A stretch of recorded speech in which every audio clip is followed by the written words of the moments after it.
Siddharth Amonkar, real estate consultant and real estate coach. And today, my topic is how to get into a sale deed, a sale of a land or a small plot. So when we are selling a plot, so when we say plot, it's basically a small plot. And when we say land, land sometimes can be a bigger land parcel. So when we say plot, in terms of square meter, it's like 300 or 400 or 500 square meter. Or in some cases we call it as we the units we consider is 3,000 or 4,000 or 5,000 square feet. And when they say land, land is like 10,000 square meter, 20,000 square meter, 1 lakh square meter, 2 lakh square meter, and so on. It never ends. So when we say land parcel, it's like huge land parcel. If you have not done a deal wherein you have sold a 1 lakh square meter property, you ask me, look, it feels so great to when you make a great land deal. It's like 1 lakh or 2 lakhs or even 10,000 or 20,000.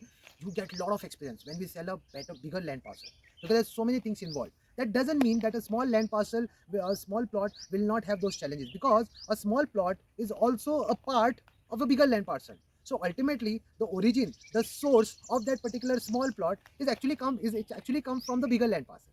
So the challenge is almost the same. Only thing is, what happens is when you go for a bigger land parcel, it's like there could be a lot of people involved. There could be more number of members on Form 114 or Satbara. There could be probably more number of owners in that property because a land parcel, bigger land parcel. So you may have to deal with more number of people. That's the only challenge you have when you go and sell or when you deal with a bigger land parcel. In case of small plots, normally small plots are subdivided. So in a bigger land parcel, the developer takes the property and he subdivides the property, and he takes approval from the concerned town planning department. They take a proper approvals and they divide the property and sell. So here the challenges are little minimized because developer is taken care of the title documents mostly, but do not depend entirely on the title document of the developer, because you need to get it checked from your lawyer as well when you are buying a property. I'm talking to a real estate agent. So when you are recommending some plot to a client, you see that you do not commit anything about the title of the property, because you are not the right person to decide on the title.